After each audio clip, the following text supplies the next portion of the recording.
Яасан байцгаана уу? Энэ удаагийн хичээлээр бид ирсэн гэрийн даалгаврыг хэрхэн үзэх вэ? За түүнд хэрхэн зохих дүн буюу онобаалыг тавих вэ? Талаар судлах болно. За энэ дүн бид ирэхээр нэвтэрч яваа. Систем рүүгээ. За. Үүний дараагаар та мэдээж хэрэг аль хичээлийн гэрийн даалгаврыг шалгах вэ? Тэгээд сонгоод уг хичээлийн үнд сууц руу нэвтэрч явна. За. Тэгэхэд би одоогийн байдлаар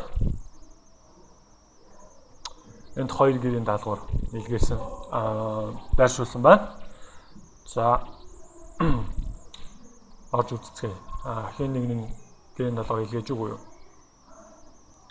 За эндээс харахад 29 хүн гэрийн даалгавар илгээгээс нэг хүн гэрийн даалгавар илгээсэн байна. За нэг хүнийг бас дүгнэх хэрэгтэй юм байна гэдгийг харагдаж байна.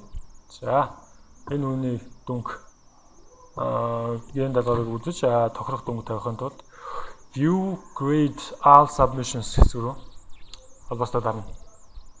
За тэгэхэд бүх оюутнууд энэ уг хичээл орж бүх оюутнууд ингээд нэрнж ихсаад гараад ирнэ. За одоогийн байдлаар нөгөө нэг хүн маань харагдахгүй байна.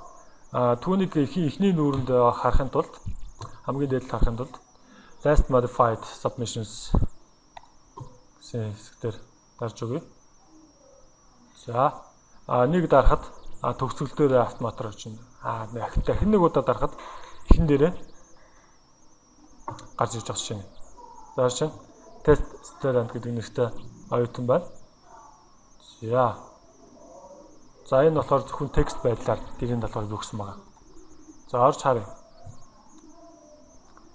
За зүгээр энгийн байдлаар текст гэж бичсэн байна. За таны хичээлүүд бол хамаагүй илүү их мэдээлэл харагдаж байгаа хэрэгтэй гэдгийг та анхаарах хэрэгтэй шүү. За back хий. За энэ оюутан тохирох дүнг тавьцгаая. За хамгийн энгийн байдлаар дүнг тавих бол quick grading буюу түргэгчилсэн байдлаар дүгний гэж random command өгөөд за тэгээд grade буюу дүгнэх гэдэг хэсгийг дор text box-ууд гараад ирсэн гэж. За энд та хамгийн дээд нь 3 оноо өгж болох нь. За энэ ямар ч таг бол би энэ гэрийн даалгаврыг үүсгэхдээ хамгийн дээд нь 3 оноо тавина л гэдэг тийм байдлаар тааруулж өгсөн байгаа. Хэрвээ та бүхэн санаж байгаа. За энэ текстийг би харсан. За дүгний. За нэг гэдэг дүнг би тавьж байна. За save. Quick grading changes. За тэгээд continue. За тэгэхэд энэ оюутан нэг гэдэг дүн авсан байна. Гэдэг нь харагдаж. За.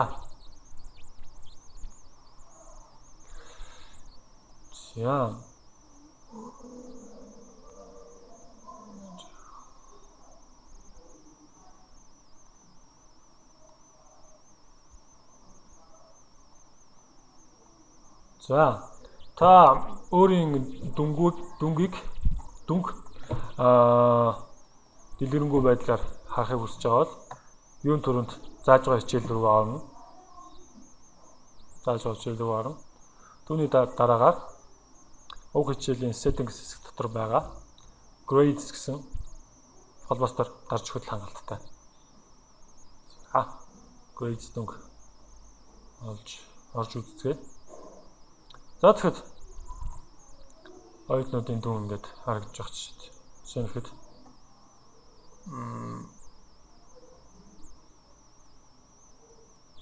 нэг гэдэг дүнг авсан байна оюутан.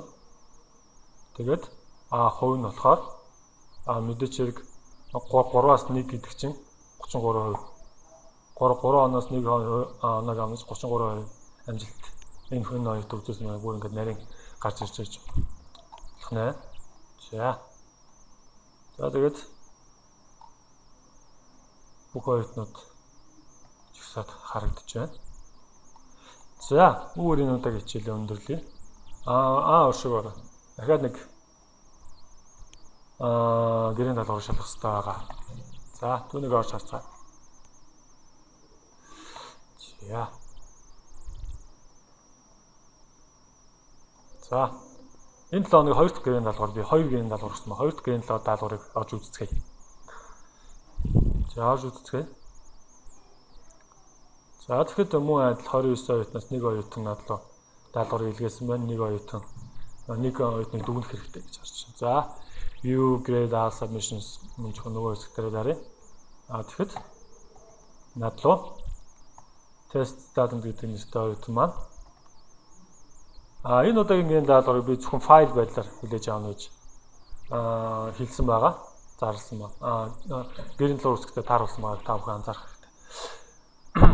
Энэ удаад над файл ирсэн байна. W Word файл, docx файл ирсэн байна. За тэгээд шууд open гэдээ харж болно. Та save-лж авч болно. За би шууд open гэд шууд нээж үзье. За ингээд Office програм маань ачааллагдаж дууслаа. За тэгээд нөгөө оюутны маань бичсэн гэрийн даалгавар харагдж байна. За хэрвээ та энэ л уушаад тохирох дүнг мэдээж хэрэг тавьж өгнө. За quick grading mode дээр checkbox нэмэх тэмдэг тавьсан байгаа, зөв зүйн тавьсан харж байна. Тэгээд за энэ оюутан гоё үлсэн байна гэж үзээд би 2 гэдэг оног тавья. За тэгээд save and quick grading changes. За continue. За мөн адилаар та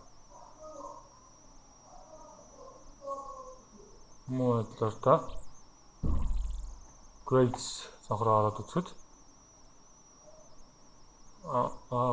grades сонхороо орж үзэхэд мөн апдейт хийгдсэн байдлаар харагдах болно. За ингээд нэгдүгээр гэрийн даалгавар дээр энэ оюутан 1 оноо авсан байна. Хоёр дахь гэрийн даалгавар дээр энэ оюутан 2 авсан байна.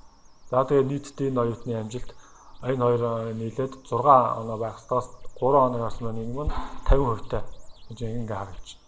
За хэрвээ та анзаарсан бол гэрийн даалгаврууд хятад техникийн дагуу цааш үргэлжлээд яваад байх нэ. За тэгээд идэвхтэй хичээл нь энд харагдж байна. За өөрийн удаагийн хичээл өндөрлцгөөе.